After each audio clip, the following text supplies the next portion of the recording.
here in the perimeter, there are no stars. Out here, we is stoned, immaculate. Hello and welcome. This is the C86 show. I'm David Eastaugh. As you know, we love a special guest. This week it's going to be the turn of the musician, songwriter and author Gary Lachman, who I spoke to very recently to find out more about life, love, poetry and all that other groovy stuff. Has just written a book titled Touched by the Presence, which is a story from Blondie to magic and the occult. This is a book that's just come out, available from all good bookshops and also online. During his Blondie period, he went as Gary Valentine and wrote the song I'm Always Touched by Your Presence, Dear, and various other tunes. Anyway, you're going to find out more about that and lots of other stuff. So after several minutes of interesting but casual chat, we get down to the exciting subject of the early formative years. Gary, it's over to you. Well, it depends. I mean, I grew up pre-Beatles, so, all the girl groups, the Do Run Run, and like Coasters and things like that. But then, the Beatles, the British Invasion, I guess that was, that changed everything in the sense that suddenly, all the stuff coming over from the UK. So you had those, the Zombies, the Kinks, all that kind of stuff, and then right, you were, and right then then there was like the return. Okay, then the response. So you had Motown anyway, and then you had the San Francisco Sound, and then bands like the Lovin' Spoonful and other. So there was, one of the things, the reason I became a musician, insofar as I was one, and during the time I was working as one, is because I just absorbed all of that 2-minute, 3-minute, songs. And it just seemed a time when there wasn't a bad song on the radio. And I used to hear it on AM radio back in the day before FM. So, I'm kind of prehistoric, but I guess in the sense of personally changing my life, I guess seeing the New York Dolls right. in 1973, because I thought, God, and I don't mean this to in any way diminish them. It's like, I could do that. They're playing 3 chords. Whereas, it was the prog rock and these operatic sorts of groups that were very big in the early to mid 70s. Yes. King Crimson, Yes, and all of that sort of thing. And so that was a response to that. But funnily enough, something that I don't know if this gets noted in histories of rock, but it's something that I noticed was that even before sort of the 3-chord rock that we associate with punk or the New York scene or the Dolls or around the same time or just on the cusp of that, there were these mainstream figures from the 50s who were having comebacks. And you even had contemporary groups. There was a group called Sha Na Na. Oh yes, they played at Woodstock. Who did all the doo-wop stuff? I saw them in Madison Square Garden when John Lennon did his concert for Willowbrook, which was a youth mental institution in Staten Island, New York. This was when rock stars started getting into doing these, social.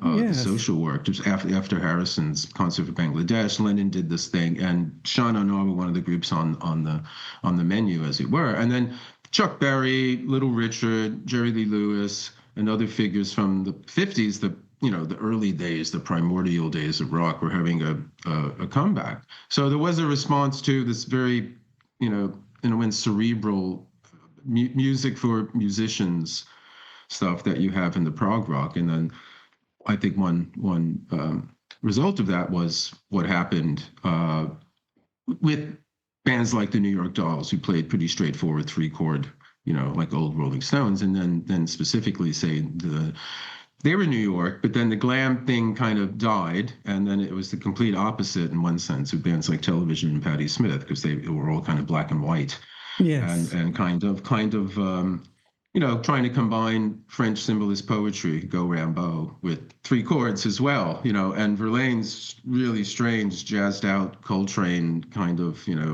guitar playing. So when I walked into that world, it was kind of like these people were doing it. They weren't sort of officially rock stars yet, you know what I mean? But they were absolutely up and coming, and it was kind of inspiring to say, well, gee, and I wasn't a musician. I hung out with the musicians in my hometown in New Jersey. Clem Burke, the Blondie drummer, passed away last year. He was one of these local rock heroes in high school when I was growing up. And I used to see him play in bands that did covers of the Allman Brothers and Santana, Grateful Dead, and all that kind of stuff. But he was always hip to what was the next thing coming up. So he was aware of Bowie and Mott the Hoople and Roxy Music and things of that sort that were brewing. And but going back slightly, because you would have been at that age, 15, 16, when the 60s came to an end and 70s. How did it feel to you? Because you obviously, at the time, you haven't got the sort of ability to look back on stuff because you're in the moment. But, suddenly seeing the Beatles break up and then the death of Morrison, Joplin, Hendrix, Brian Jones had died, and it felt like the 60s had started so well. Well, it started in about 63, 64, and then 67, things going well. You must have been a young teen thinking, this is amazing. Yeah. Did you think pop music was over? Because there was a great documentary or not? I was 69. I was Christmas Eve was my birthday, so I'm like at the end of the year. So I was 13 until the very last week of 1969. Right. And I was listening to the Beatles, and I was a kid, the British Invasion, but then I had a kind of second phase Beatlemania just before and just after they broke up. And John Lennon's first, I write about it in the book, about hearing John Lennon's first, Plastic Ono Man album with Mother and Well, Well, Well and all that. It was like, my God, it's like some kid like me, neurotic problems at home, listening to that. I was like, yes. But my first book called Turn Off Your Mind, which is about the influence of occult ideas and magical ideas on the pop culture in the 1960s, goes into the 60s imploded at the end. They had this fantastic vision of this transformed world, and it all went south, pear-shaped, with the concert at Altamont and Manson and all that. And again, that was like, okay, that was kind of, okay, where was it? I'm in my late teens then, and it's a melange of, you have the prog rock stuff, you got what I call rock, cult, and roll, so Black Sabbath and early heavy metal. And what happened is, like, the 60s magical influence bifurcated into, you have like the nice stuff, which became kind of the new age, let's say, and then the darker stuff, which became this kind of heavy metal, Aleister Crowley influence on heavy metal bands like later down the line Metallica and things like that.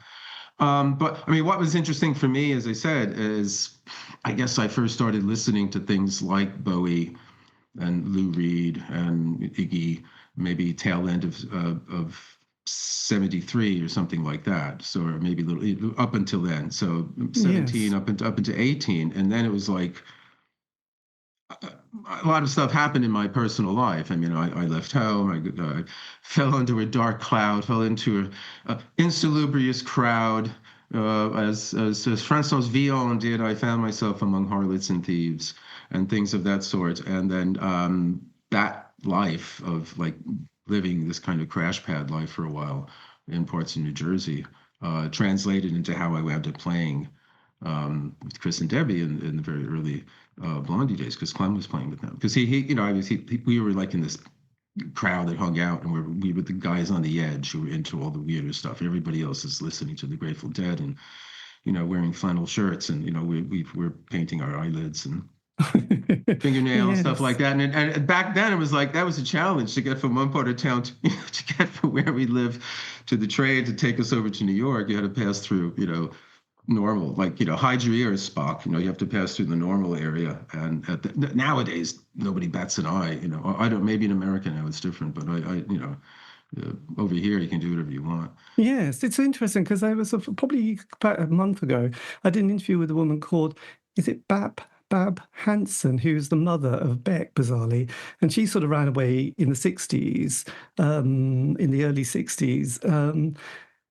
About the age of 12, so you think, God. And she had quite a famous father, actually, who was one of these kind of artists. But she got together with Jan Kerouac, who was Jack Kerouac's daughter, and they released a single. And that was bizarrely by Neil, who wrote the song Denise, who was covered by Randy and the Rainbows. So that was quite an amazing little story. So, because quite a lot of people I've interviewed have often run away from home at a very early age. So were you quite street smart at this point in life? Mm-hmm. Oh, well, you had to. I mean, I had to be. I mean, that's. I mean, I was. I mean, there's all this stuff. I mean, there's. I don't know if you know. Like, there's the story that's supposed to be behind the writing of Ex-offender. the ex-offender and all that. Well, that was about not quite exactly the way Debbie, put it across in the lyrics, but it had to do with me, and I was actually. Well, I mean, long, sad, story, tragic story about getting involved, getting someone in trouble, both myself and the other person, and a lot of bad things coming out of that. So, I mean, that was all that sort of thing. In hindsight, you can look back on it and it seems romantic in some kind of, grungy kind of way. But, these are very difficult, real life tragedies going on. Yes. But that was the other thing about too is like, you have all these like, what was the song Angie, that Rolling Stones song, and he's talking about like Jagger's like no money in our clothes or something. It's like, hey Mick, when was the last time you had no money? And like we actually are, So again, it was about. I mean, the punk thing here, which I never got into, but had a political sense to it. It was about the whole system, as it were. But in the New York thing, it was like you were poor, but that was like part of, living that life, living that. There was still this kind of sense of this bohemian, poetic kind of beatnik life that was part of the rock scene in New York there. So, it wasn't so much. I don't remember complaining to anybody about being broke, other than the club owners who didn't pay you enough. So it wasn't like the system. It was like, screw these guys who don't pay us enough. But not having any Yes. money, we really didn't have any money in our pockets, so we could write songs about that. Well, I think I remember doing an interview with Fast Eddie from Motorhead, and he said that, on occasions they would go up to go to a gig, and there was just the gig had been cancelled, but they didn't know, but they didn't have any money to go back home, so they had to sort of vandalize their vehicle and get somebody to tow them back. Right, Or there was another indie band who again had to wait in Glasgow for a week while they bussed to get enough money to get sort of petrol to go back home again, because there was no communication at that point. So as Fast Eddie said, you didn't have a pot to do anything in. So yes. there was that kind of sense that there was no sort of there was no, I think there was, I don't know, the 80s, for me, being an 80s indie kid, there didn't seem to be any particular future or sort of career, because there didn't seem to be any point. So you went on the social security system with great enthusiasm and thought, well, what's the point? We'll get 40 quid a week and you can just claim your housing benefit and then cancel tax and then off you go. It's going to be okay in a romantic sort of way. Well, I mean, if you can, fine. But I mean, I stopped playing in the early '80s. I mean, the last I was Blondie until '77. I had my own band in L.A. and New York for a few years called the Know, K-N-O-W. And then the last roundup was with 2 North American tours with Iggy Pop. Yes, I sort of, because I sort of saw that in the book. So with the Blondie, just Blondie coming together, then was that via Clem Burke at that stage? Getting me, he was the one who kept everything going. I mean, here's the part of history. Debbie had been, at it for a while. She had a Wind in the Willows, like a kind of hippie band in the late '60s. She was around in different incarnations in New York scene in the early '70s, and then she had put an ad in the Village Voice, which used to be the New York underground paper, looking for a power drummer. And Clem, as I said, he was in several bands. He was trying to break into the the real world, and he answered the ad, and he had enthusiasm. He was 10 years younger than Debbie. I don't know, maybe 5 or 6 than Chris, and so he he had the vitality and the drive. Had you already started? I was going to say the one thing about Clement. I said I knew him. I met him when I was 15 or something. So, but he that was his aim, was to become a pop star or a great pop musician, and he did it. So I mean, I have to hand it to him that he had a single-minded, and rightly so, because he's a great drummer. But that, he was the one who kept it going. And then like the second gig he played with them, or his first gig at CBGB, Fred Smith, who sadly passed away again. who again passed away. Sorry. Yeah, Fred did it once and he did it twice. There you go. No, sorry. No, I mean, someone else who passed away recently, the bass player in television, but he Yes. wound up being the bass player in television because Patti Smith, no relation, but friends with Tom, and said basically, Debbie's not going anywhere. You should, Richard Hell's left television. Tom Verlaine, is looking for a bass player. You should go there. And so he did. And that's how I got in, because I was living in New York, starving, writing lots of bad poetry, because I saw myself as a poet then. And as I said, I wasn't considered a musician, but I had hung out with lots of musicians Yes. in Jersey, and I picked up, I could play an A, B, some chords, bits like that, which is what you needed. And I also was, starving, very skinny, and wore dark glasses all the time. And so I was perfect for the role. And I just, auditioned for them. So this was March, around this time of year, 50 years ago. Right.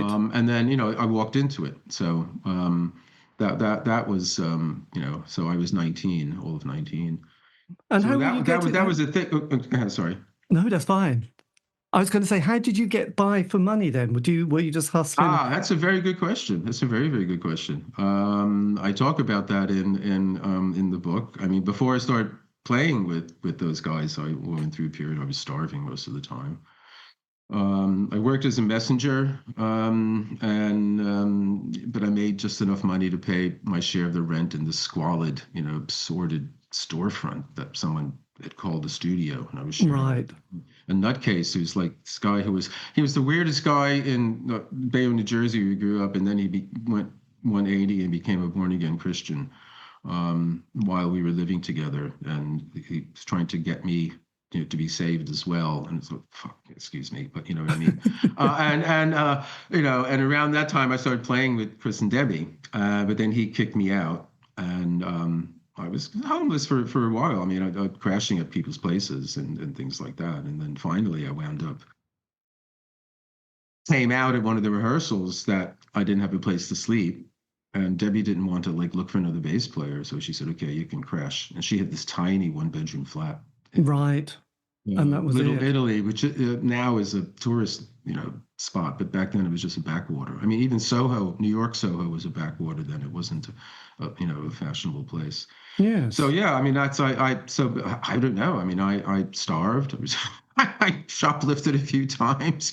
Then we started to actually we were happy if we got paid enough to get something to eat after the show. Back then in the early days, I mean, at least I was happy then. I'm sure they wanted more, but that was they always seem golden, and when you can recollect them in tranquility. But it was difficult at the time. I would imagine, yes. So was CBGB's was going? Was Max's Kansas City also on the radar at that point? That started up towards the end of '75. Right. So once CB's got going, I mean, CB started up in '74. Well, '73 is when it opened. '74, the TV and Patti Smith started getting lots of press, and Ramones and others started playing. I played there first in July of '75, and by the end, towards the end of the year, Max's came back on the scene. Peter Crowley, who was booking the gigs at a place called Mothers. It's a lovely little Peter Crowley book there. All right, there you go. Yeah. Well, it was a place called Mothers on 23rd Street across from the Chelsea Hotel, the famous Chelsea Hotel, or infamous. And he was booking the gigs there, and then he became the booking person over at Max's as well. And there was a wonderful Christmas party there, 1975, and I said my birthday's Christmas Eve, so I just turned 20.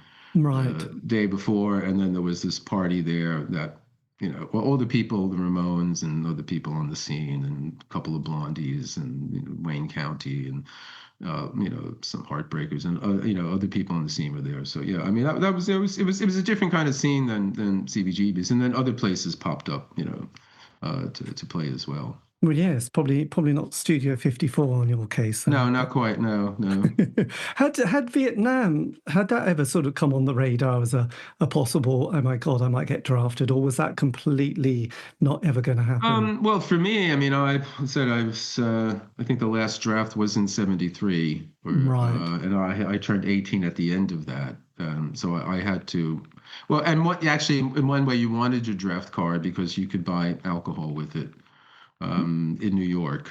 It showed you were 18, so if you got over to New York, you could buy, whereas in Jersey it was 21. Right. But I mean, it was, it's a possibility, but it was winding down Yes. then. So it wasn't, at least for me, there wasn't that political sense around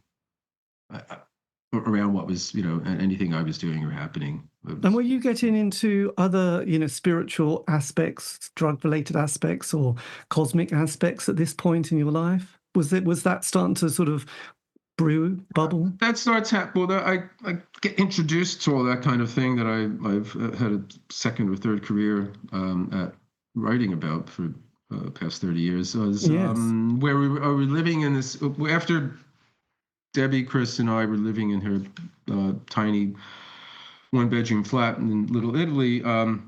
That couldn't be sustained, and we wound up moving into, took over a floor of a 3-story building, a loft space on the Bowery, which was Skid Row, dead end. It was just homeless and drunks and all that. And CBGB was a block away. William Burroughs from Naked Lunch, William Burroughs, he had his famous bunker. Oh, the bunker there. Was not far as well. And the fellow who had the lease on the building and who rented us our floor was this fantastic, flamboyant, gay biker artist, a fellow named Benton Quinn, who was also, he was into Aleister Crowley and he was into magic and all that kind of thing. And I didn't have any interest in that. I mean, I read a lot. I was reading Sartre and Nietzsche and stuff like that, and lots of weird fiction, Lovecraft. What about Carlos Castaneda? Had he come on your radar? I was in high school. I read that stuff, and we couldn't get the peyote, but we got a nickel bag of grass, and pretended we were Don Juan, and stuff, all that kind of stuff. It's all in the book. All those kind of adventures are in there. But I didn't have an interest in magic, and my only interest in that sort of stuff was weird fiction like H.P. Lovecraft or like 1930s and 40s horror films, black and white ones, that I'd watched when I was a kid.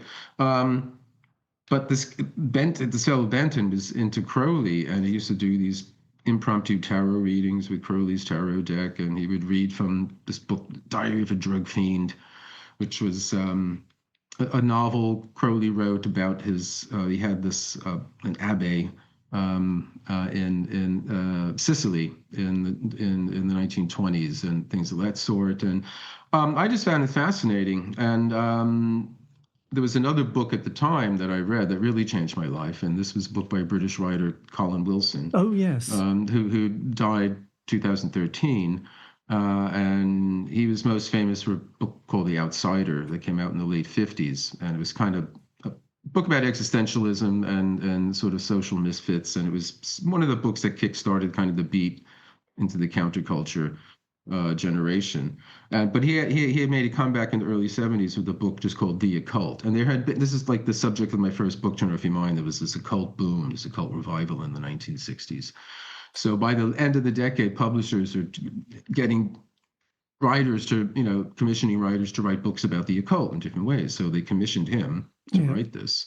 And he at first, he was always interested in it, but it wasn't anything he took very seriously. But the story goes that as he did the research for the book, he became more convinced in the reality of these sort of paranormal phenomenon and different states of consciousness and different visions of reality and so on and so on. And here I am, all of 19, playing in a New York rock band, living the life with this, flamboyant, fantastic guy, who's into Crowley around, and I'm reading this book. And it's just incredibly well-written, page-turning book. And it's not just a book of spells and ghost stories, because I didn't know at the time, but Wilson had an earlier career writing about existentialism and things of that sort. So he's bringing this kind of, very analytical, insightful mind into examining these strange figures like Crowley and Madame Blavatsky and Rasputin and the Hermetic Order of the Golden Dawn and, strange phenomena. And I'm just completely bowled over by it.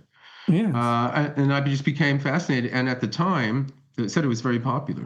So all the bookshops in New York then had these sections on the occult, and there was a famous occult bookshop called Weiser's That was one of the most, well-known ones, and so on and so on. So it was kind of like, oh, you're interested in this stuff? Well, here's more than you ever thought you could read. And so Yes.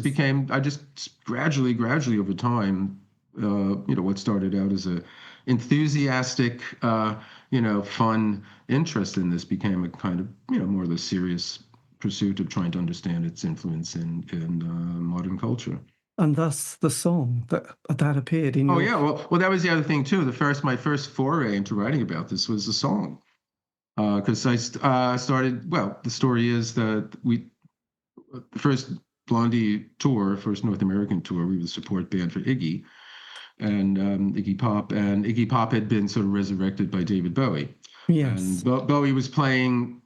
He was the incognito keyboardist on the side of the stage on the tour. And again, this is long before the internet or mobile phones or anything like that, social media. So word of mouth, was how people found out that Bowie's playing, Bowie's in the band, things like that. So, but whenever I wanted to call my girlfriend at the time, Lisa Jane Persky, who's a well-known actress, and she wrote for New York Rocker, one of the magazines at the time, and was a photographer, and so on and so on. She would be just about to call me. She had a list of the hotels we were at. So if I was in Chicago and I was going to call back to New York, she would answer the phone and say, I was just going to call you. And again, this is back in the day where you had to be at one place at one time in order to make a phone call. God, I remember it well.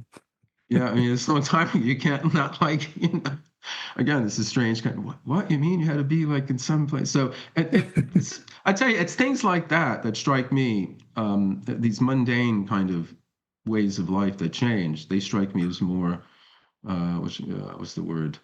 Convincing that our notions of time and things like that have changed than any kind of mystical kind of thing. Because my sons, I'm sorry it's a tangential, but my sons have grown up, they're in their 20s, so they don't remember landlines or anything like that. It wasn't part of their world. So the idea that like, oh yeah, you had to be there, it's just like watching something on television. I remember when I was growing up in television, if you wanted to, there was some show on, it was on at a certain time, and you had to be, but the interesting thing was that we then had a shared cultural experience the next day in the playground, whereas now people can be in social situations and, oh, did you see such and such? Because it's on that channel, and it's sort of tumbleweed. Whereas in those days, it's like, oh, did you see The Godfather, or did you see The Young Ones? And everybody the next day would say, yes, I saw The Young Ones. But now, and there was that shared experience. Whereas now, culturally, people are, what channel's that? Or they can reply, no, I haven't seen it. What channel? Oh no, I don't have that. So it's all kind of fractured into these mini, multiple kinds of. What do you want to call it? Interesting. Sort of personal culture, like you have personal technology and kind of your little personal culture world. Yes. Well, why everybody in this country at a certain age all saw the Mike Leigh play, which was on television, Abigail's Party in the 70s, was that there was only 3 channels. And I think there was a strike that night. So in fact, there was only one thing to watch on telly. So the entire nation in Little Britain, Great Britain, watched this thing. So we all remember watching this program because it was the only thing on. So in a way, we kind of miss that in a way because...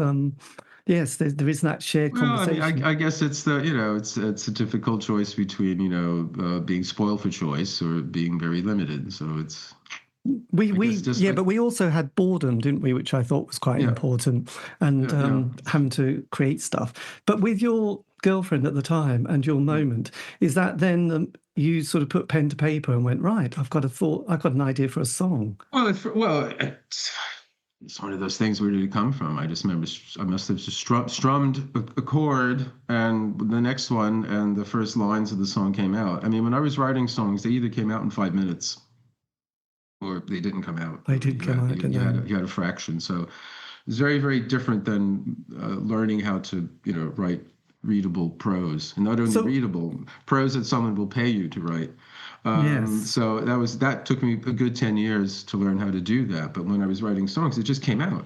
And I think one of the reasons that happened was that I had no preconceptions. I knew I wasn't a great guitarist. I was never going to play Steve Howe or whatever, any of these guys for Chris nothing like Squire that. or Yeah, no, John, John. or whatever. Yeah, I mean, I'm never going to play anything like that, but I can get something out of this. And it was exciting to me to put two chords together or put a bass line together, not just saying, okay, what are the chords? I'll just, and you learn as you go, which is really one of the things. I mean, it's kind of a joke to say like, well, the bands at CBGBs, most of them, people watching them learn how to play. But in one sense, it was true because it had that edginess where we weren't pros. I mean, the early Blondie days, we were a mess half the times. I mean, Chris would look at the guitar as if it just landed in his hands. It's like, what is this thing? And Debbie would forget the lines. We would all make, but that was one of the exciting things. And then, then you kind of, that wonderful period is where you're able to kind of capture that nervy energy on the edge before it becomes so pro that it's just, okay. Yes. Yeah, you're a good band. It's good songs, but it doesn't have that kind of electricity. I think sort of there's a sort of naive innocence mixed with sort of arrogance, isn't there, with youth, which you can't capture when you get older, when you've had mishaps, problems, your heart pulled out and slammed on the pavement, and it just doesn't sort of work. That's why I suppose so many great songs are written when you're quite young. I'm not saying that all people write the great songs when they're young, but it is obviously a bit of a correlation, isn't there? Yeah, I've always said it's a young person's art in a way. Yes. I mean, you can love somebody, but then you can listen to them their whole career. But the best songs are usually in the early days. Yes. Did you? Because I mentioned my first single was Space Oddity. The second one was, okay, I'll confess, Rod Stewart's Sailing. The third one was Blondie's Denis Denis. Did you feature on that particular single? No, I'm not. No. I don't. I only play on tunes from the first album and on this some stuff that's been like cutouts of that. Right. Or these early tapes we did with this fellow Alan Betrock, who was he published and edited the New York Rocker magazine. Yes. He did a book about girl groups and all that. But no, I mean, one of the strange things that's never been released, but it's on YouTube as far as I know, was a track. I don't mention it in this book because this is only up until before I leave the States to have my new life here in London. But this happened after that. But I do mention this. I do tell this story in an earlier memoir called New York Rocker. Yes. It came out in 2002, and that's strictly about my life and sex, drugs, and rock and roll. But what I'm getting to is in 1996. Strangely enough, just after I moved here, Chris Stein got in touch with me and said that he wanted to put the band back together, and would I be interested in coming to New York and rehearsing and all this kind of stuff. And so I had just come here. I just turned 40 and I'm here starting a new life, and suddenly like, yeah, okay, yep, I'm up for anything, bang. So I wound up going back and living with Chris in this enormous space he had in Tribeca, part of New York, the triangle below Canal Street. But this was before they did their, what was it? Was it No Exit? I forget the name of it. Oh, the one with their comeback. The Maria song. Maria, yeah. So, but I recorded a song of mine with them, except Chris didn't turn up for the sessions. And it's a song called Amor Fati, which means love of fate. And it was a song I used to do with my band, The No. So the music and the lyrics, and I wound up playing all the guitars on the track. We did it in the Hit Factory in New York, and the bass. It's Clem on drums, Jimmy on keyboards. He produced and Debbie singing. But it was originally supposed to be on that album, and then it wasn't, and then it's been like this phantom track that they had an opportunity to release it recently. They did this box set a couple of years back. It was Against the Odds or something like that. It was all this kind of, it was like, well, they've done several kind of compilation best of things, but this was kind of like the definitive, here it is. But no, it should still be up on YouTube. I mean, right. Well, I'll check it out. I most recently, when after Clem passed away, I said, I was talking to their manager and saying, you really should release that track because it's got some great drumming on it by Clem. But There you Who go. knows? And did you, at that stage, did you have a manager with the band at that point, or were you self-managed? Blondie, that Well, the is. only time I had a manager was when I was in Blondie, and one of the reasons I was not in Blondie is because of the manager. Right. So I've always had I've always been put off by managers and agents since then. So I mean, I'm a one man show here. So Yes, I do seem to uh, remember a documentary where Chris mentions a manager for Blondie, and he wasn't very well, pleased. there's I don't want to name any names, but it's in well, I think it's in that book. There's a story in there, but yeah, I didn't trust the fellow, but I was basically coerced into signing the contract. But I later had the gratification to see that they saw that I was correct, and I think they had to pay some enormous amount of money to get out of the contract with him down the line. Right. Yes. So what was it like then, sort of leaving that particular that band, and then forming your second band, the Well, No? I mean, I decided to do it because well, after well, it was on the UK tour Blondie did, where we were the support act for television. So Marquee Moon was a huge hit over here. Yes. And it was funny at those concerts because, I mean, television, even though they kind of put CBGB on the map, they were very atypical of the sound that came out of there because they were a guitar band. You know, Verlaine and Lloyd played off each other, and they were just, you know, two very different guitar styles, but they worked wonderfully together. But, you know, they did these long jams and stuff like that where, you know, the Ramones are a minute and a half, 2 2 minute song, you know. I remember the Ramones, I think they did a 19-minute set once, and it was just like bang, bang, bang, bang. So, you know, very fast, you know, and Blondie, you know, this kitschy 60s retro kind of stuff. So very, very different.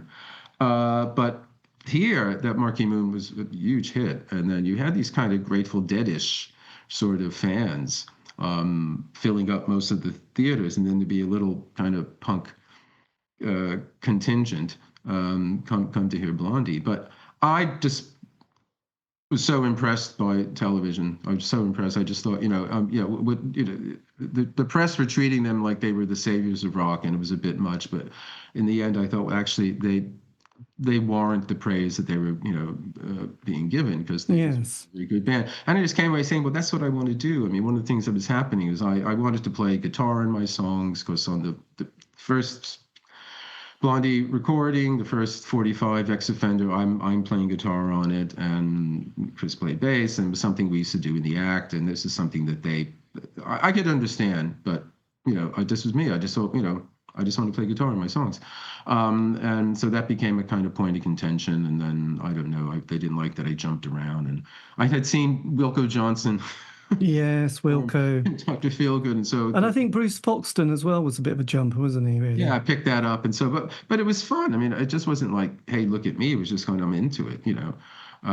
But whatever. So I just decided, okay. I thought, okay, well, look, we're rehearsing all the music for the second album, because I'm always touched by your presence, dear, you know, which is the song about the psychic experiences. And I was going to say, you know, I didn't finish that story. Lisa and I, we would have the same dreams. We would have shared dreams. We would be talking about how, oh, I dreamt about this last night. Oh my God, so did I, and that kind of thing. So the song "I'm Always Touched by Your Presence," which is like the Blondie's second hit, and that's on the second album, Plastic Letter. So I had written that and, you know, worked on that, and all the other tunes on that album. And there was a couple others of mine that were going to be on that as well. One song that later became my first 45, called "The First One," aptly enough. But in any case, so I worked on all that stuff, and then I thought, okay, look, let's do this album, and then you know, I'll leave amicably, and whatever, I'll follow my destiny, whatever happens. Lisa was pursuing her acting career, and she wanted to go to Hollywood, which one does if you're doing that, and so leave New York, and she left it up to me whether to follow her or not. So I wanted to be with her, and I thought, okay, I'll go to LA. And, you know, we were there for a couple weeks already playing Blondie, and you know, we had became popular and people knew about us and all that, so I'd have a chance to sort of band. So I just thought that out. But then once I communicated that in my innocent naivete, manager said, well, forget about it. We don't need you anymore. Funnily enough, it was like I got what they call the pink slip in America on Independence Day. Right. So July 4th, 1977. So the 4th of July in America. So it's the Declaration of Independence. So right. So I thought that was an apt day to receive word that my services were no longer required. My God, that must be quite something, though. But at that age, as I write about in the book, was it destiny? Well, yeah, I think that's fine. I mean, people may say, "Oh, gee, God, you weren't famous. You didn't have blah blah blah." It would have been nice, but I don't know. I think maybe what I did in music is what I did, and I've gone now. I've written 27 books. Well, yes, so, absolutely. That's like, I don't know. That's more than some albums people make. So what do you want me to say? Yes, well, absolutely. So the No happened in the early 80s, and then you did your Iggy Pop moment, and that was with another guitarist, wasn't there, in the band? Who I can't. Well, yes, I got that gig. A friend named Rob Dupre, who was the guitarist with the Mumps. And they were one of the bands, CBGB bands, that didn't get signed, but they were well known. And because they had Lance Loud, didn't they? Yeah, I was gonna say Lance Loud, who was he's came to fame in the early '70s in the first reality TV show, at least in America, one of the first, called An American Family, and this was this documentary where the Loud family were just filmed night and day for I forget how long of a stretch. But then lots of stuff happens during it. So, but it's his sexuality, isn't it? Yeah, I think that he was gay came out, and lots of other stuff. So this is pretty wild for early '70s. It was PBS, the public broadcasting system in the States, so not on the mainstream channels. But in any case, Rob started playing with Iggy, and they were about to go on a tour when Ivan Krall, who was someone else who had played with Debbie in the very early days of Blondie and had played with Patti Smith and was a filmmaker as well. He was in their band, but he jumped ship. He decided he didn't want to go on tour.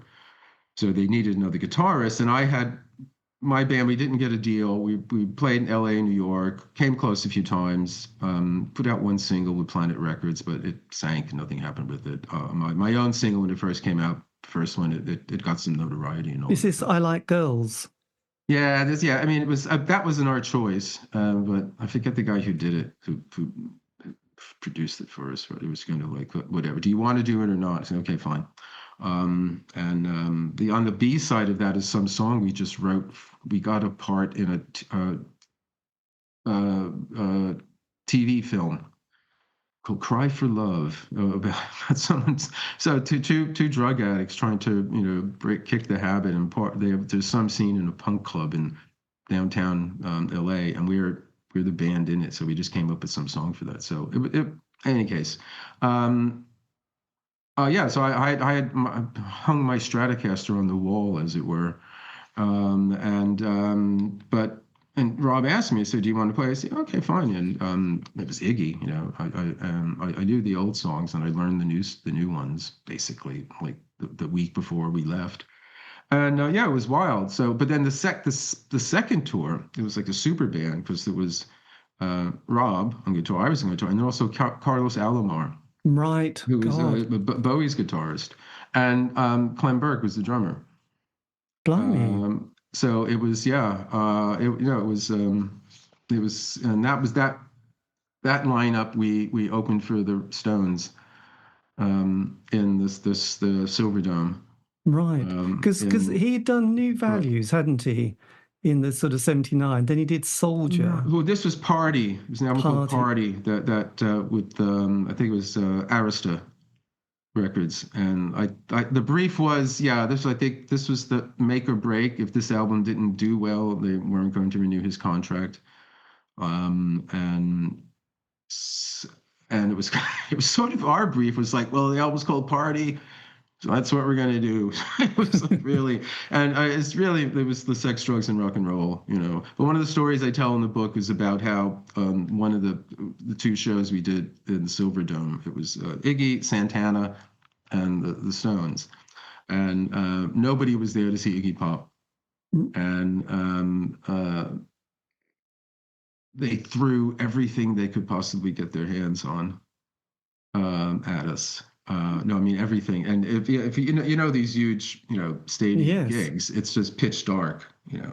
Maybe you see the big lighters or something, but it's pitch dark, and suddenly things are just coming out of the darkness, at you while you're staying. So yeah, it was it was quite a night. God, yes, because he does Bang Bang, which I think Bowie covers, and then he does Pumping for Jill. It wasn't a great album, was it? Yeah, I mean, the ones that people wanted to hear were the old, the Lust for Life and things like that. And but no, I remember now just thinking of it. There is a video of one gig we did in San Francisco on that tour, and it's Clem on it, and it starts with Lust for Life, and that's like Clem Burke, you know when he's hitting them, it's just this. Well, yes, absolutely. Yeah. There you go. Yes, did Iggy sort of teach you how to be a rock star? Because I did an interview with Rob, and he said that once Iggy, I don't know, this was years ago. He said he pulled him to one side and said, "This is how you're going to have to be if you're going to be in my band." Did Iggy give you a few tips on how to be a rock star? Well, not directly, but from listening to the episodes and watching. I mean, one of the first rock concerts I saw, not attended, but was on TV. It was this really weird one. Alice Cooper was in it, but Iggy Pop was in it too. So one of the first things I saw was like him kind of, put the peanut butter and stuff like that. But no, he wanted me to write a song with him. And unfortunately at this time, one of the reasons I enjoyed doing these tours, because I was just a hired gun. I wasn't leading the band. I wasn't writing the songs. I just was playing guitar, just playing rhythm guitar, really. Because Rob was a better lead guitar. So I was just chunky, rhythm section every now and then doing a little something. But, so I was happy to do that. But he kind of wanted me to write a song. And I don't know. I wasn't inspired to write, I got too smart for rock and roll by then. I was reading too many things. And I had wanted to try to write the sort of thing that I'm doing now. Yes. I couldn't do anything like that then at all. No, it was just, but I that was kind of the urge I wanted to do, and I just couldn't think of, So I think he was disappointed in that. But there you go. You can't force the muse. If you do, it's not any good. I mean, that was one of the things I always learned. If I consciously tried to write a song in the sense of, okay, let's put that chord put together. If it doesn't come up immediately, some kind of jingle jangle thing that there you go, and it just didn't work. Was music during that period a little bit tricky? Because one thing I have noticed that with a lot of musicians, they have that, most bands have a 5-year narrative. This is my sweeping statement, especially indie pop in the 80s. They get together, the 12-month honeymoon, they get a single, John Peel plays it, get a John Peel session. Then suddenly, things start to move. They get the transit van, they start touring the UK. Let's stick with the UK. They get the record deal. They get the first album, things are going well. They get the second album, a few bigger tours, a bit bigger bus, bigger tours and stuff like that. By the third album in the 5th year, things are sort of falling apart. And then with a lot of musicians, the next wave of 16 to 18-year-olds come along, and a lot of people are just out of sync. You can really feel that they're slightly grappling in the dark, trying to work out what to do next, And so when you look at people's work from the 70s, which are amazing, you get, what about the 80s? And went, oh my God, that's not great, is it? Did you feel a little bit out of sort of with the 80s coming along? Oh, I mean, I completely lost interest in pop music. I mean, it's one of the things I talk about in the book. Two reasons pulled me away from continuing on. Well, 3. One was that my band didn't get a deal. We came close, so we didn't get a deal. I lost the inspiration to write songs. I mean, the main inspiration was my girlfriend Lisa. So she inspired not only Presence Era, but other songs as well. And we separated, and I kind of lost that muse. And I also started getting interested in classical music. Right. So girlfriend I had at a time, or an affair I had with a woman at the time after Lisa and I separated, she was this beautiful model. And she came back from a photo shoot in Tokyo with a Walkman. And she, honest to God, she was one of the first people in New York with one of these things. And she let me borrow it. And I had this ghetto blaster where I was like listening to cassettes of, Beethoven or one of these kind of stuff like that. So I borrowed this thing and I started walking around New York with it. And I mean, I don't know if you remember the first effect of, wearing headphones outside and, listening. Yes. For me, it was like, oh my God, I'm in a film. Suddenly it's like, the soundtrack. And I used to go to the Hudson. I used to go to the old piers along the Hudson and just listen to Mahler. I mean, we had seen the Visconti film no, it wasn't Visconti. No, yeah, well, the Visconti film of Death in Venice that has some fun bits from Mahler's Fifth Symphony in it. And I would sit there listening to that and watch these oil tankers down the Hudson. I was just transfixed by it. So I just became more and more interested in listening to classical music. And again, that was something that pulled me away from. It also led to the deterioration of the affair, because she was saying, "What are you listening to? Why aren't you listening to?" Yes. Stuff instead. But, so then you went to university to do a degree in philosophy from California University? Yeah. And then so what was the kind of, did you just feel that you needed some grounding or balance or mental stimulation? No, what had happened, I moved back to Los Angeles for a long stretch at the beginning of 1982. And lived off royalties from presence here for a while. And but at one point, a friend just said, "You read all these books, but why don't you go back to university?" And I'm still in my mid to late 20s, I guess. I would have been a mature student, and so I just said, "Okay, why not?" But my career choice after rock and roll was thinking I was going to teach philosophy, which is something my professors, they found incomprehensible. They said, this is boring as hell. Why do you want to do this? We want to do what you used to do. But I just, at random, I just picked, it wasn't calculated, just like, okay, let's see what happens. And I picked a university and went there and found that I was good at it. So I got a degree in philosophy, and then I was going to... No, seriously, I was considering going on to, get a master's and then whatever I needed to be able to teach it. But I had got involved with someone where I was working. I was, at the same time as I was earning a degree in philosophy, I was working at a New Age bookshop. It's a place called the Bowery, which isn't there anymore, but it was very, very well known in the 80s, 90s, into the early 2000s. Well, yes. And so with your mind then, did the sort of the New Age bookshop and the titles on the shelves, did they sort of inspire at this stage? Well, I've been continually reading, all the stuff that I'd started reading in New York. So I was, different people, different, teachers, Steiner and Gurdjieff and, many, many others, Zen Buddhism, and I was just always interested in lots of these things. So I would read as much as I could get my hands on. And then you're in the shop, so all these things are there. But it was a weird combination of studying Hegel and Wittgenstein during the day. Yes. And I worked most evenings because the shop is open until 11. And then going and then talking to people about their aura, or figuring out what crystal would be best for them, or something like that. So it was a strange combination, these two sorts of things. And but it was from working at the shop that I started writing, because they had a kind of catalog they put out that had a book review section, and they asked me to review books. So I started reviewing books there. Right.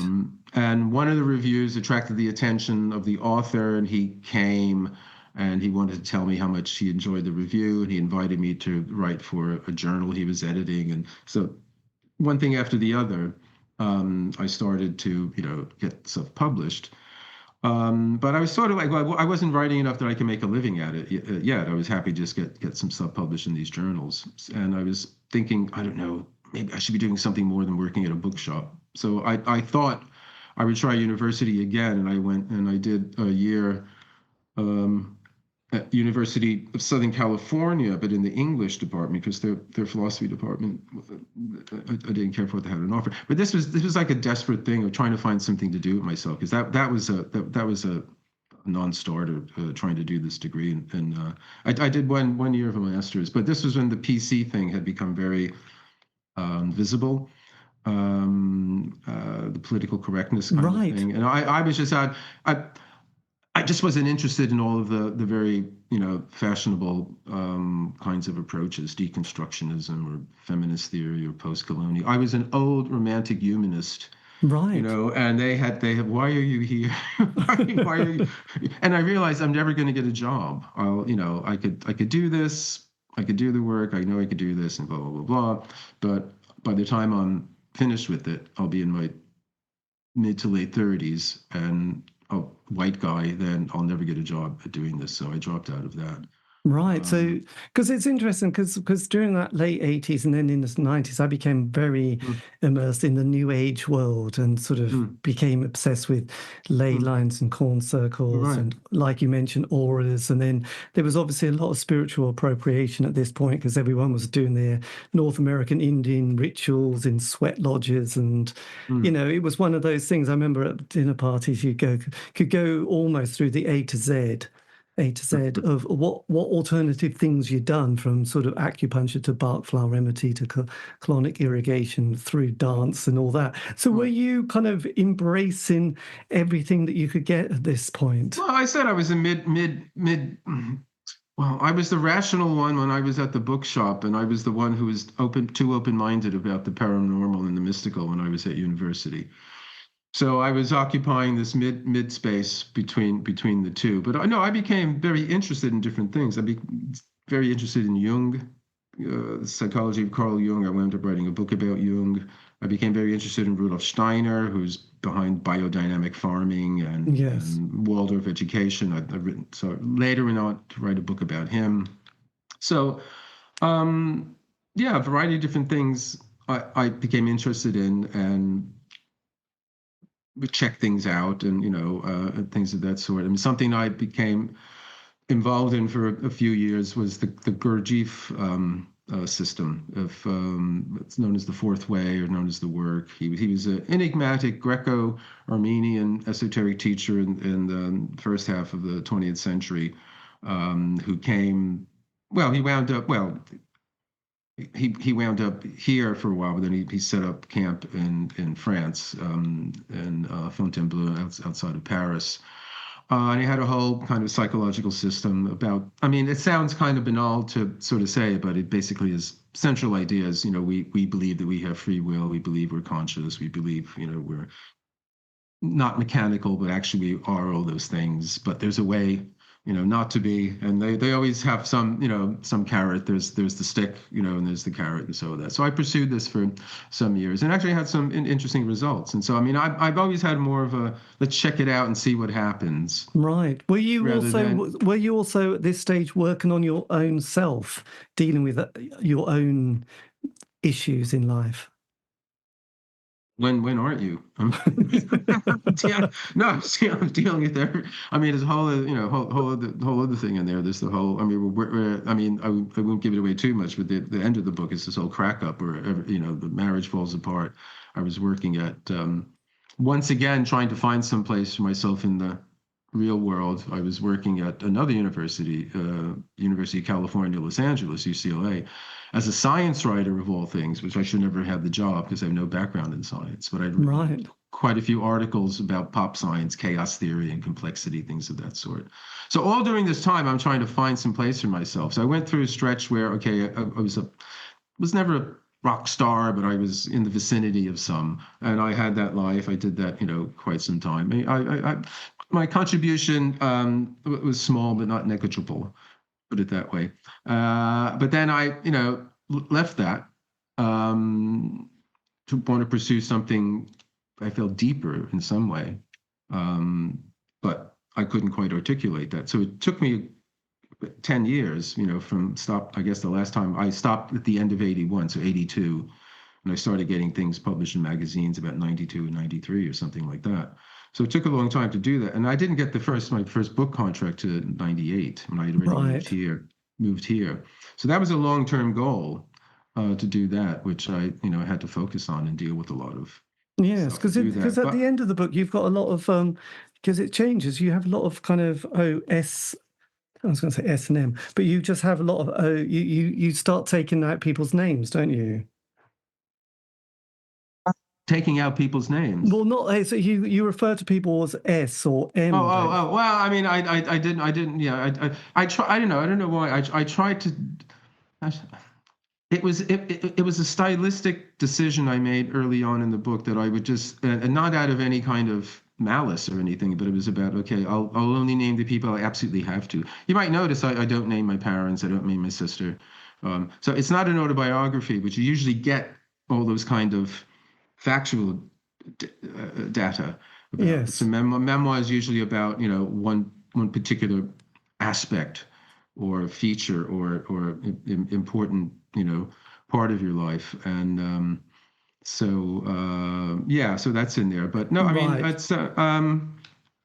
that's someone that this S is someone that I met in the Czech Republic of all places, on a conference about the Rosicrucians. And don't ask me who the Rosicrucians are. We'll go down a rabbit hole. Yes, but, I was curious. He was someone that I knew from California, but we knew obliquely. We knew through a mutual friend, but we never really got together and hung out and discovered how much we had in common and things of that sort. But at encountering each other at this place, we said, oh my God, yeah, because he had similar interests as mine and all that kind of. He's a filmmaker.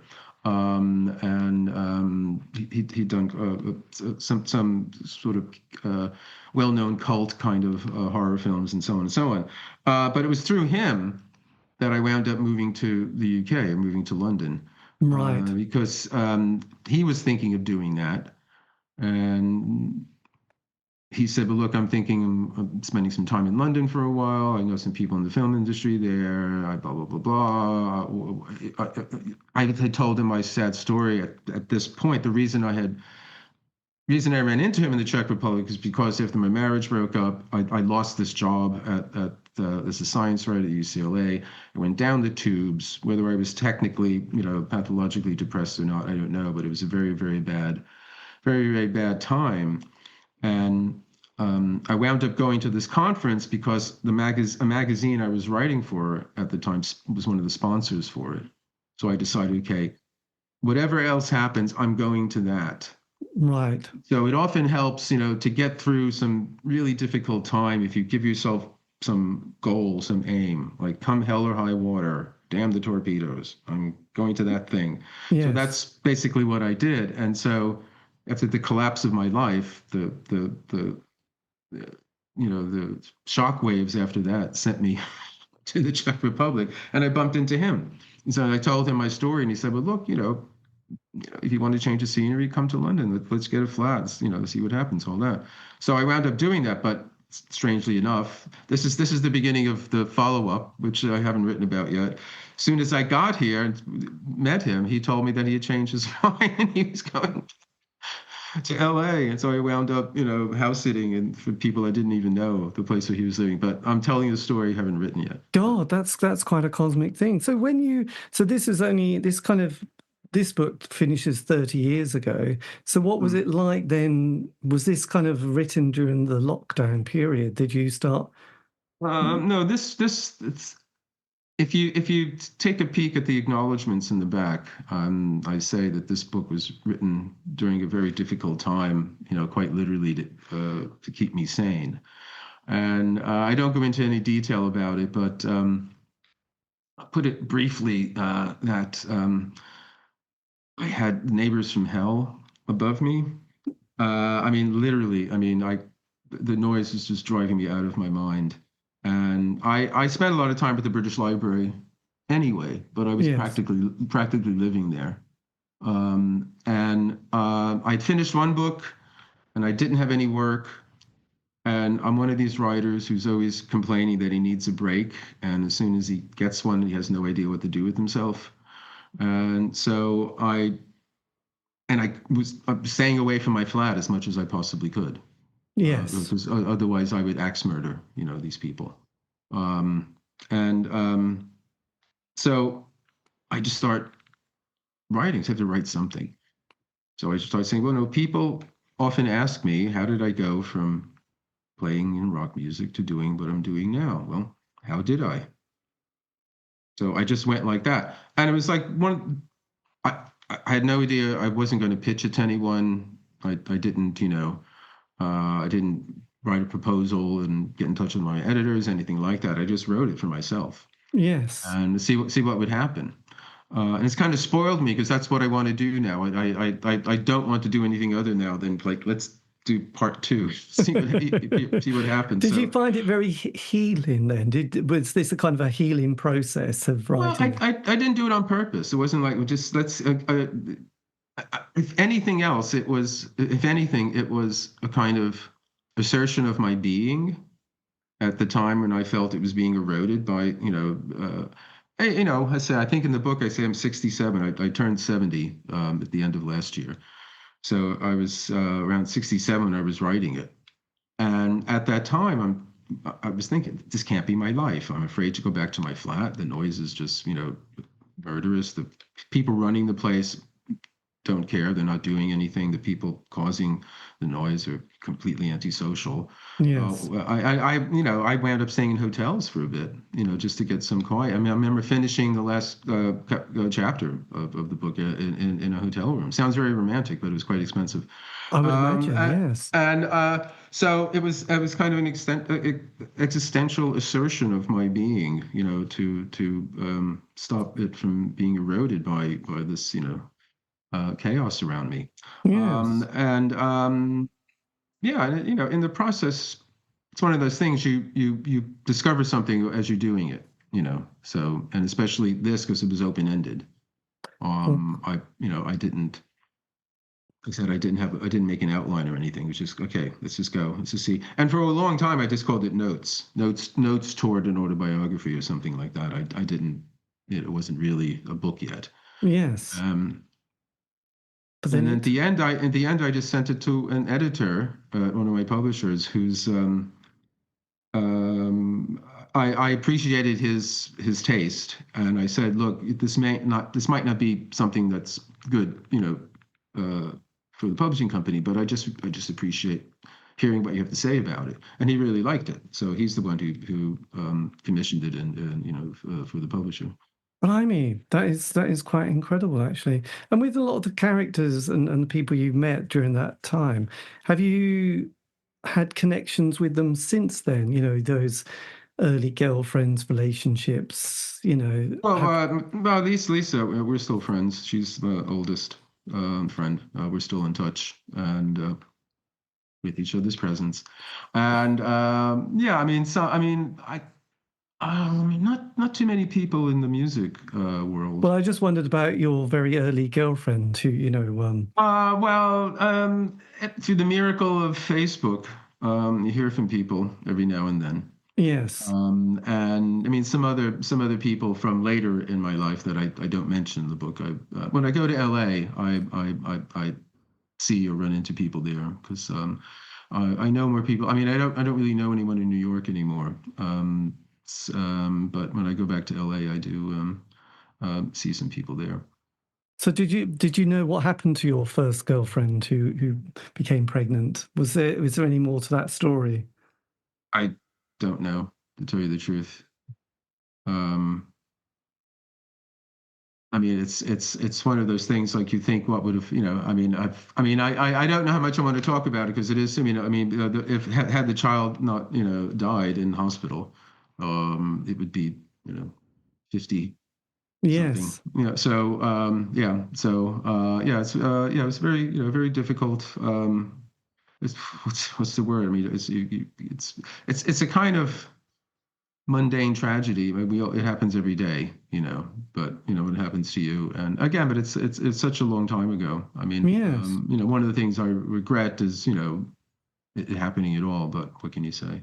Well, I know. Well, it's tricky. And then, so, because the book is, I mean, mostly for people who haven't read it and or should go and buy a copy. I mean, a lot of it does deal with your the esoteric part of your life. You know, and that kind of journey with people like Colin Wilson and Crowley and other bits. So what I was kind of curious and interested by was because having known quite a lot of people who got into that world, you know, they do sort of get pulled into a sort of almost like a cult sort of state of mind. Did you sort of resist, or did you manage to navigate that without getting to sort of kind of wanting to find a guru in your life that was going to sort of save you?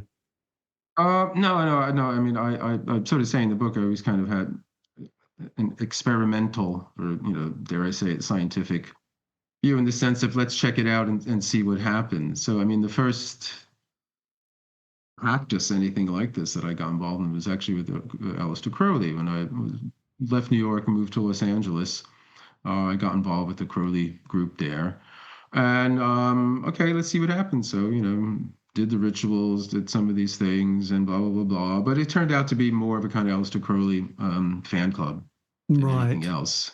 And then after a while, I got quite tired of Crowley. It's very claustrophobic. I mean, he's a wonderful, fabulous raconteur, and had this incredible life and all that. But after a while, you know, you get the impression that all roads lead to Crowley, and it's kind of claustrophobic, very stuffy atmosphere. I mean, it had this enormous ego, and, you know, practically everybody who got involved with him came to a bad end in some way and all that. And I had my own run-in with a kind of Crowley wannabe kind of character, and wannabe not in so much in the sense of being a powerful magus and all that, but a kind of a cult freeloader, you know, getting others to pick up the bill and all that kind of thing. So I briefly touch on that story in the book, and I guess say a cult, but I mean, when I was involved with the Gurdjieff work, it was, you know, for about four years, so it was something a bit more.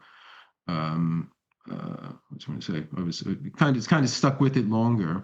Yes. But I always resisted, you know, the idea that it becomes a whole way of life. See, that's I think a lot of people, or at least many people, get involved in these things because they want some kind of substitute for real life in some way. So, you know, someone who becomes absolutely, you know, devoted, say, to Rudolf Steiner, it's like, okay, you know what to eat, you know, what not to eat, and or you know, a variety of different things like that. And whereas I became quite interested in Steiner, and, you know, I practiced some of the exercises because I wanted to see what would happen, you know. Yes. And I think he has some very important insights into human consciousness and its relationship to the outer world and all that kind of thing. But one can learn from that and even assimilate that without having to, you know, buy the whole package and things of that sort. So I'm more of that. I'm not that interested in having some teaching and here's what you do all the time for it. And, you know, I'm more like, what can I learn something from that? Can I apply it to my life in some way? And then things change, you know, things change over time, you know, too. I mean, there's some things that, say, you know, maybe 20, 30 years ago, I would have been more interested in. I'm not as interested in them. And now, I mean, I'm not that interested in the occult per se now. Right. I'm not denying it, but I'm kind of, I said what I have to say about it. Did you find that? Sorry. Okay. I was going to say, to tell you the truth, it seems nowadays, it seems to have become something that's much more center of what's happening in the world, the kind of weird stuff that used to be on the fringe. That's, you know, one thing, this book I did about Trump was you know, all the strange occult politics around his first administration seemed very, very strange and odd and all that. But then there's so many weird, you know, things now, right at the heart of it. So it's a strange time. So I'm kind of like, I want to get away from all this very strange stuff and let's find a bit more sanity. Yes, because actually you mentioned Steve Bannon in the book, don't you? And the place that we visited in America, which is it Bias? Biosphere. Yes. Did you ever go there to have a look at this? No, I didn't go there. No. Yeah, it was just quite interesting. There's an amazing story with the people who set that up. I don't know if you've done any kind of research on them, because they were sort of a theatrical group, weren't they, who built a ship and then they built this place and then Banham and his mates shut them out. Yeah. No, I mean, well, I did a bit because I mentioned it in Touched by Your Presence, but I think a bit more detail in Dark Star Rising, which is a book about Trump and going into like Bannon's background. Yeah, because some of it's touches. It's reviving the brain cells. Because there's a book from a book from a Russian sort of astrophysicist, philosopher in the early 20th century that the whole idea of it's the biosphere, but what's the other one? The noosphere, which is the biosphere is the sphere of the life, and then the noosphere is the mental or the mind kind of thing. And a lot of what's in that book went into the original idea of the biosphere thing. And Bannon, he's unsavory character, but he's dipped into a variety of different kind of occult and esoteric sorts of things. This is 20th century Italian esoteric far right thinker named Julius Evola that was an influence on the alt-right. Remember them? They're not around anymore, but he was a big influence on them, and influence also on this fellow Alexander Dugin, who I know he's not as much in the news as he was, but he was kind of around Putin in some ways. Some of his very, very strange geopolitical ideas reaching him and all that. So this is weird kind of shadowy. And again, it's not a conspiracy. I'm not interested in conspiracy theories, anything like that whatsoever. All you have to do is do your homework, and you can see these ideas are floating around and all that. Yes. Absolutely. And with Britain and its kind of earth energy, did you explore, Glastonbury, Avebury, Stonehenge? Oh, yeah. And the in 1983, I came on what I subsequently called a mini search for the miraculous. Part of which was a pilgrimage to Cornwall, Gorin Haven, to visit Colin Wilson. But along the way, I went to Glastonbury, I went to Avebury, Stonehenge, and then down in Cornwall, the Merry Maidens, and some other. Yeah, I tell a story of being on Glastonbury tour and bumping into a woman of a certain age who had the dowsing stick in her hand and all that, and she asking me if I wanted to try it, and I did, and I actually felt something. Although when I put my back against one of the Merry Maidens down in Penzance and tried to feel the megalithic tingle, it didn't quite come through, but it was fantastic anyway being down there. That was an incredible trip. And in France we went to Chartres Cathedral and also went to the site of Gurdjieff's Institute for the Harmonious Development of Man that he had in the 1920s in Fontainebleau Forest outside of Paris. And so I went on a whole kind of journey for a couple months. Because there's an amusing story where you were talking to David Bowie about Colin Wilson, and it seemed like I can't quite remember because I just sort of looked at it, read it a few days ago. But there was a sort of amusing sort of conversation that I don't know. Are you disagreeing with each other, or is confused? Well, I basically get thrown out of his Manhattan loft. It's probably 1981, and I was invited with a friend who was invited to his loft, and I was invited with the friend, and we showed up, and Bowie was in. He always had an interest in the occult and all that kind of stuff. So conversation was something to do with the occult, and there was a lull, and my friend said, "Oh well, Gary, he knows about the occult because he reads Colin Wilson," and at the name of Colin Wilson, Bowie says, Colin Wilson, he heads a coven in Cornwall, and he draws pentagrams on the doors of his neighbors and things like that. And I'd yet to meet Wilson, but I'd been reading quite a bit of him, and I said, well, I don't think he really does that, I'm just innocent, naive me, saying, I don't think he does that. Oh, yes, he does. And he talks about him drawing down the spirits of Nazis, all this weird kind of stuff. He was being inspired. I'll leave it to the audience's imagination what form his inspiration was coming in. But gradually I see that I'm making a scene, because I'm disagreeing with him about something. Yes. And I'm not doing it on purpose. I'm just saying, well, I really don't think that's the case.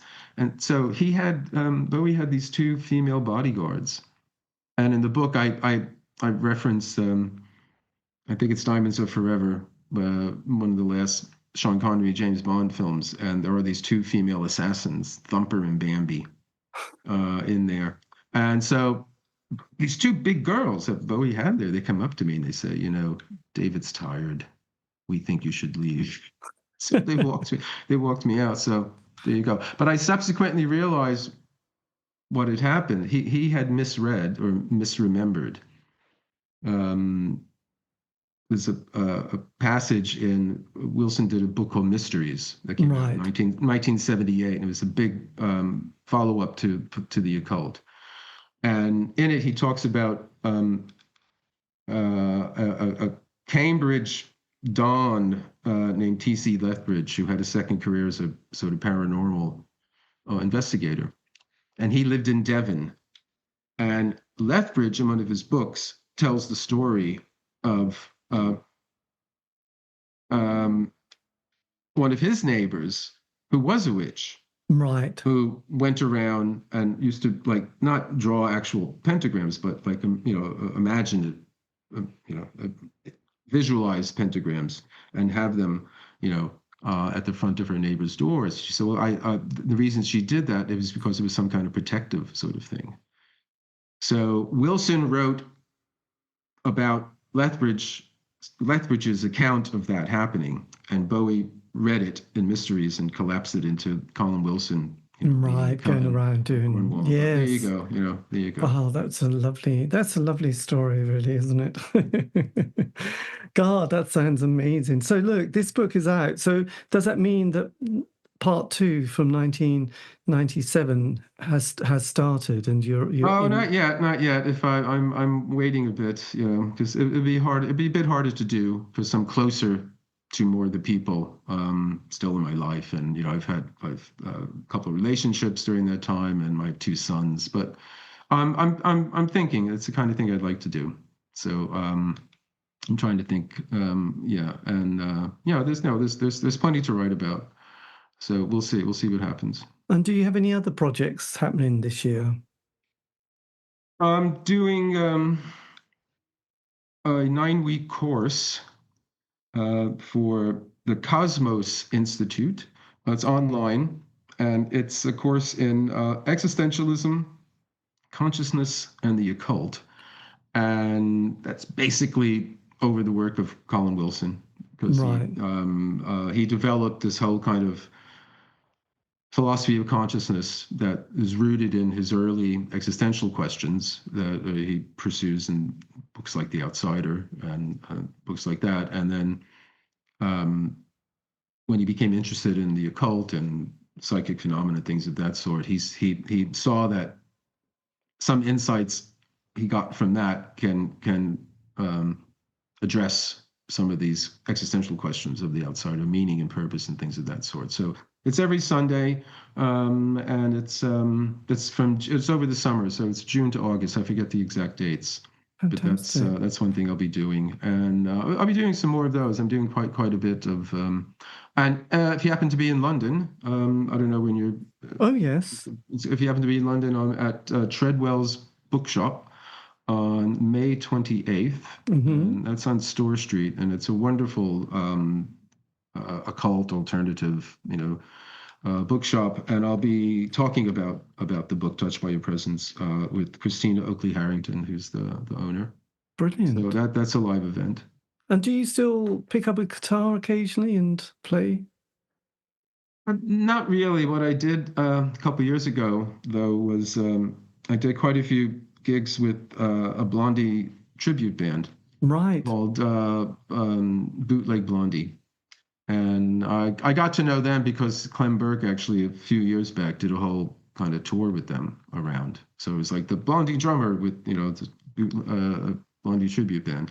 But no, they invited me to do a couple of tunes with them. So it's about 4 years ago I wound up doing just the stuff I played on, or the things I wrote. Yes. So they bring me up for a couple tunes and they do their whole show, and then they bring me up at the end for some. And then more recently, we did a couple memorial gigs for Clem to mark his passing. Yeah, God, that must have felt very strange having that sort of connection with him. It was fun, it was fun to do when you're 60 something. So I was surprised I could still play. Yeah. Did you? Because you did get inducted in the Rock and Roll Hall of Fame, didn't you? What was that like? I actually wrote an article about it for The Guardian. I mean, I was surprised, but they did their homework. So no, it was remarkable. I mean, it's 20 years ago now. So I mean, it was kind of what's the word? Slightly soured. There's a whole story about well, when you're inducted, when the band is inducted, they usually perform. Yes. But Debbie didn't want to let any of myself or Frank Infante or Nigel, play. So there's a bit, I don't know if it was, there's a clip, I think it's up on YouTube. There's a clip of it where, everybody gets, 5 seconds to say something. And Frank, and there's a famous, where Frank says to, Debbie, "Oh, come on, Debbie, why don't you let us play?" And Debbie said, "Well, Frank, can't you see I brought my band here?" And Frank says something like, "Your band? I thought Blondie was getting inducted into the Rock and Roll Hall of Fame." So it was a bit, and I remember when that happened, it was like the place went quiet, and people didn't know whether is this a joke, and it was kind of serious. So yeah, right. But the other kind of non-event of that was the non-appearance of the Sex Pistols or Johnny Rotten. Because they were inducted, but they didn't show, and then they sent some letter. He wrote some letter, and they read it. So it was kind of like, I'm a celebrity, don't get me in here. Yes, kind of thing. It's a fantastically awkward moment, isn't it? Really. So yes, I do remember when I was very young. I suppose it was when that single came out, sort of having to collect some Walker's packets of crisp, empty wrappers, and sending off and getting this Debbie Harry poster on my bedroom wall. I was only 13 or 14 at the time. But, when you're that age and you sort of, you're watching Top of the Pops religiously, it's always very exciting. So, so I had to eat lots of junk food to get a poster. That's what you did when you were young, really. There was no sort of, easy access to anything in life then, but that's it. But look, thank you ever so much. I mean, it's been, like I said, I've only just got the book, but it's been really interesting. I hope it inspires you to read a bit of it. But I will. The music stuff is in the. Oh yeah, you go. The music stuff's pretty much in the center in there, and there's before and after. But yeah, it's beautifully done. It's beautiful. Well, look, thank you ever so much for your time. And the photos are by my very good friend Lisa Jane Persky. Right. Yes, it's always exciting to. Yes, when we were young. But yes, it must have been quite a process to put this together and, relive it, so to speak. And, did you do much rewriting, or are you a writer who can sort of pretty much do it first take? It's usually take sections out that don't work rather than rewrite a lot of things. Because you can just, sometimes you just, it's hard. It's just a feel. You can just, no, that doesn't work. So you pull it out. So, yes.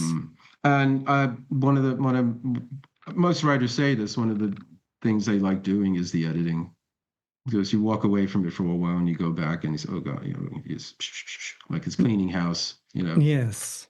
So it's and always keep the reader in mind, because he or she have many other things they can be doing rather than spending an hour reading your book in this hectic, ever-changing world. So, well, thank you, David, for inviting me on. Yes, well, thank you as well, and I'll send you a link pleasure. if you want. I have to go off and have some dinner now. Yes, and are the neighbours still there? Have they moved? I'm sorry? the neighbours, have they moved? Oh no, they're. I wouldn't be able to be here. No, they're. Yes, I hope they've won the lottery and moved to Tahiti. You know, Good. it's that's what have them win $1 million and buy a house somewhere. So Well, yes, absolutely. Well, interesting. When you mentioned that, we had the neighbours somehow, and we had to move because it was like they're never gonna. We just got to move, and it was horrible. It just made me very on edge all the time for that 5 years, and I just my nerves were shredded. So I know exactly what you mean, and I don't know. I'm yes. So let's hope there's that was one hell I've passed through, and good. Others, not that one again. No, I know. Anyway, look, thank you for your time. Take care. My pleasure. All right, take care. Bye-bye. And that was me in conversation with Gary Lachman, talking about his life in music and also literature, books, and the occult. As I said, he's got a new book that's just been published, Touched by the Presence, available from all good bookshops and online. This has been the C86 Show. David Eastaugh. Have a great week. Stay safe.